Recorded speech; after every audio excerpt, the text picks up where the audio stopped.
Welcome back to KP's Kingdom, Cooking with KP, episode 500. Alright, today something special. Went out, all out, an 8 cheese lobster mac and cheese. Awesome, very rich, but hey, it's a 500th episode.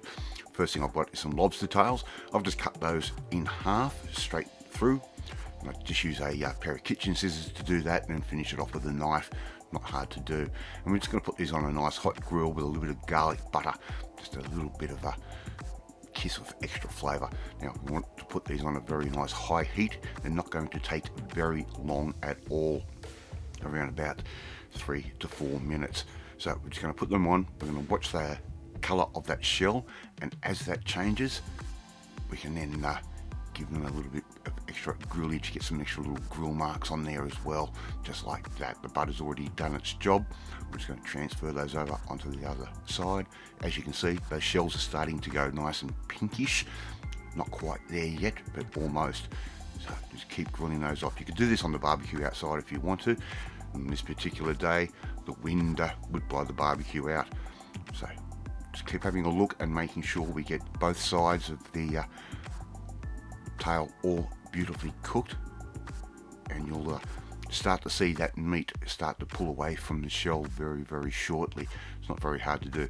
And yes, lobster tails are a little bit cheaper to buy than buying a full lobster. As you can see, look at that, the meat's come out. We can just give that a little bit more of a hit on that hot plate if we need to, just to make sure they're all cooked up nicely. We don't want any real raw bits, even though we're going to continue cooking this in with the mac and cheese. So just pull all the meat out, just like that. How easy is that? Giving a little bit of an extra kiss of heat. Right, and if you haven't had a lobster mac and cheese before, wow, you don't know what you're missing. I mean, with the cheese sauce that we're going to be making up, it's even more decadent. Okay, so our lobster tails almost done. A little bit of that extra butter, that can go straight in. That's not going to hurt. That's just going to give those little chunks of meat a bit of extra flavour. And what we will do, we'll cut those up when they've cooled down a little bit, just like that. That's all you have to do. Just chop up the nice little chunks, not too small. We want to make sure we get some texture in with that particular mac and cheese.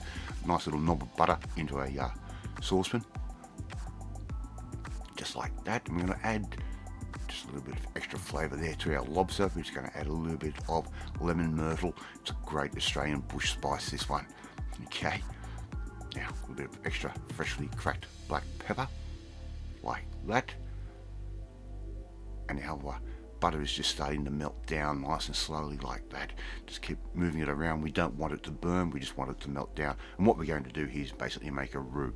So we're going to put a couple of tablespoons worth of flour. You can use whatever flour you like.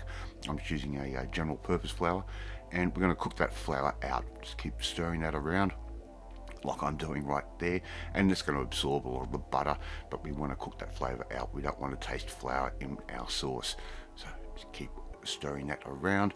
A little splash of white wine, that is not going to hurt at all. It's also going to enrich that flavour incredibly. And I'm going to add in a little bit of milk, just like that. And so what we do is we add a little bit of milk at a time, or cream, depending on how rich you want your mac and cheese, and wait for that flour to absorb that milk. I'm just going to keep cooking it off, and I'm using a whisk, that way I don't get any lumps. I'll put 600 ml of cream in, just like that, because we've got that roux all nice and smooth. Now we can start adding our cheeses. We want to make sure we get a bit of heat. In goes some pecorino, a big handful of that. That's going to give it a real sharp bite. Okay, so once we start seeing some of that melt down, we can now add in some Havarti that I've just grated up as well. And Havarti is quite a difficult cheese to grate. It's very spongy, for a better word. That goes in, and here I've got some very mature, very sharp cheddar, very strong cheese. Okay, that goes straight in. Once again, add your cheese, let it melt down, and then we can add in the rest. Now, for my last 4 cheeses, I've got basically it's a Mexi cheese type thing. In goes our brie. It's almost at the end there. So a little chunk of brie, we've just cut that up, had that in the freezer. It makes it a bit easier to cut. Okay, bit of a tip there. So there's our Mexi cheese, and that is Monterey Jack. It's also a medium cheddar, a queso type cheese, and an asada cheese. if I said that right, Asadero cheese. A little bit more milk. We're making a nice big quantity of this sauce. Okay, so we're going to make this a nice big meal. Keep stirring that around until the cheese really does melt down. Now, I've got an oven dish out. We've cooked our little elbows off in Chef microwave. Okay, now pour your cheese sauce straight over the top, just like that. And that's actually going to thicken up as it bakes off and the pasta absorbs some of the milk in that. Now stir that around and don't forget to make a mess. It wouldn't be cooking with KP unless we spilt something. So we're going to put in our lobster chunks just like that. Make sure you get all those nice little bits of butter and everything else in there as well. We want this to be a rich and decadent sauce. Give that a little bit more of a stir. Get that lobster incorporated in with the macaroni or your elbows, depending on what pasta you want to use. Okay, just give that a bit of a mix. And I've got my oven sitting at 180 degrees. A little bit of breadcrumb straight over the top, just like that.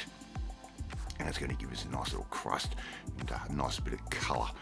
That goes into the oven for around about 15 minutes, 180, 190 degrees, depending on what you want. And there you go, we're ready to serve up. Just scoop out your lobster mac and cheese. Look at the beautiful colour we got on top there. That's a real nice toasty flavour. So we've got the toasty flavour from the lobster being grilled and also from being in the oven for the second time. Serve that up with a little bit of salad of your choice. I'm just using some rocket and baby spinach there with a nice little dressing that I made up. And there you go, KP's 8 cheese lobster mac and cheese for episode 500. Thank you so much for watching this video and all the other videos that you've been watching. Please share these videos with all your friends on all platforms of social media. We're trying to get the name of KP's Kingdom out there. We're trying to grow this channel. Don't forget to hit that notifications bell. You'll be notified every time a new video goes up. But more importantly, you're going to learn how to make something decadent like this. I know this is not the age and the time to be really doing this, but it is episode 500.